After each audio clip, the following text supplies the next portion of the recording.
اعوذ باللہ من الشیطان الرجیم، بسم اللہ الرحمن الرحیم۔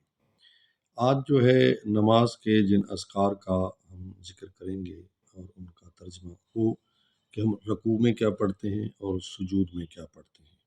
ٹھیک ہے، ہم جب رکوع میں جاتے ہیں تو پڑھتے ہیں سبحان ربی العظیم و بحمدہ۔ دیکھ رہے ہیں آپ، یعنی میرا عظیم پروردگار ہر عیب اور ہر نقص سے پاک اور منزہ ہے اور اس کی ستائش میں مشغول ہوں، یعنی میں اس کی ستائش میں مشغول ہوں۔ تو یہ ہے جب ہم کس میں جاتے ہیں، رکوع میں جاتے ہیں۔ ایک دفعہ پڑھنا واجب ہوتا ہے اور سبحان اللہ سبحان اللہ سبحان اللہ 2-3 دفعہ پڑھنا مستحب ہوتا ہے، ایک دفعہ واجب ہے۔